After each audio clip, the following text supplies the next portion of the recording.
بسم اللہ الرحمن الرحیم۔ السلام علیکم۔ آج ہم پڑھیں گے سورہ نساء رکوع نمبر 6۔ مرد عورتوں پر قوام ہیں اس بنا پر کہ اللہ نے ان میں سے ایک کو دوسرے پر فضیلت دی ہے، اور اس بنا پر کہ مرد اپنے مال خرچ کرتے ہیں،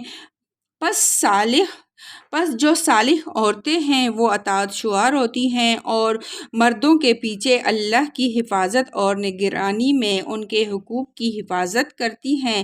اور جن عورتوں سے تمہیں سرکشی کا اندیشہ ہو انہیں سمجھاؤ، خوابگاہوں میں ان سے علیحدہ رہو اور مارو، پھر اگر وہ تمہارے مطیع ہو جائے تو خواہ مخواہ ان پر دست درازی کے لیے بہانے تلاش نہ کرو۔ یقین رکھو کہ اوپر اللہ موجود ہیں جو بڑا اور بالا تر ہیں، اور اگر تم لوگوں کو کہیں میاں اور بیوی کے تعلقات بگڑ جانے کا اندیشہ ہو تو ایک حاکم مرد کے رشتہ داروں میں سے اور ایک عورت کے رشتہ داروں میں سے مقرر کرو، وہ دونوں اصلاح کرنا چاہیں گے تو اللہ ان کے درمیان موافقت کی صورت نکال دے گا۔ اللہ سب کچھ جانتا ہے اور باخبر ہے، اور تم سب اللہ کی بندگی کرو، اس کے ساتھ کسی کو شریک نہ بناؤ، ماں باپ کے ساتھ نیک برتاؤ کرو،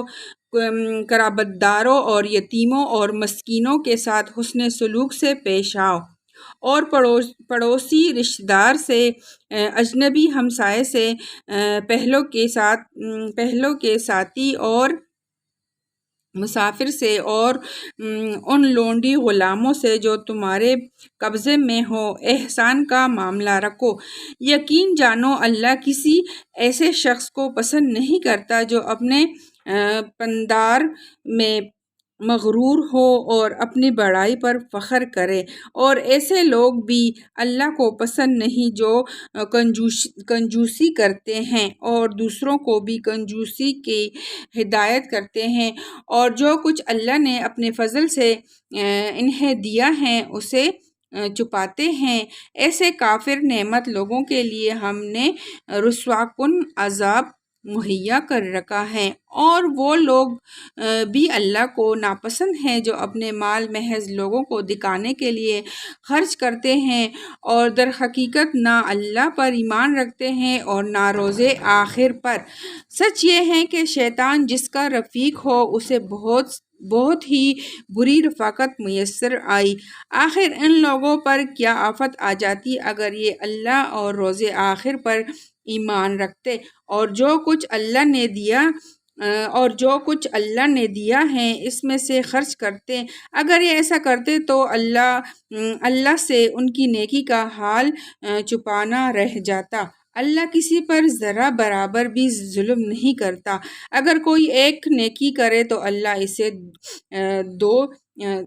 اسے دو چند کرتا ہے اور پھر اپنی طرف سے بڑا اجر عطا فرماتا ہے۔ پھر سوچو کہ اس وقت یہ کیا کریں گے جب ہم ہر امت میں سے ایک گواہ لائیں گے، ان لوگوں پر تمہیں یعنی محمد صلی اللہ علیہ وسلم کو گواہ کی حیثیت سے کھڑا کریں گے۔ اس وقت وہ سب لوگ جنہوں نے رسول اللہ صلی اللہ علیہ وسلم کی بات نہ مانی اور اس کی نافرمانی کرتے رہے تمنا کریں گے کہ کاش زمین پھٹ جائے اور اس میں سما جائے، وہاں یہ اپنی کوئی بات اللہ سے نہ چھپا سکیں گے۔ اب اس کی تفسیر پڑھتے ہیں۔ قوام اس شخص کو کہتے ہیں جو کسی فرد یا ادارے یا نظام کے معاملات کو درست حالت میں چلانے اور اس کی حفاظت اور نگہبانی کرنے اور اس کی ضروریات مہیا کرنے کا ذمہ دار ہو۔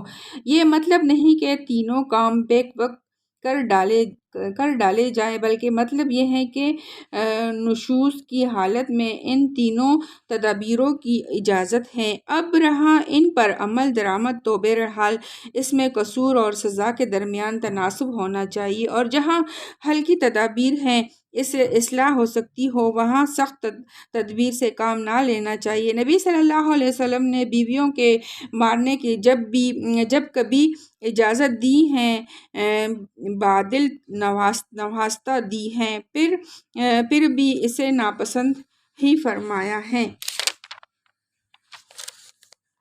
دونوں سے مراد ثالث بھی ہیں اور زوجین بھی۔ ہر جھگڑے میں صلح ہونے کا امکان ہے، بشرط فریقین بھی صلح پسند ہوں اور بیچ والے بھی چاہتے ہوں کہ فریقین میں کسی طرح صفائی ہو جائے۔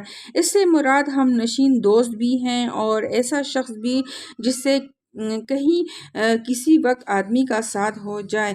مثلاً آپ بازار میں جا رہے ہوں اور کوئی شخص آپ کے ساتھ راستہ چل رہا ہو، یا کسی دکان پر آپ سودا خرید رہے ہوں اور کوئی دوسرا خریدار بھی آپ کے پاس بیٹھا ہو، یا سفر کے دوران میں کوئی شخص آپ کا ہمسفر ہو۔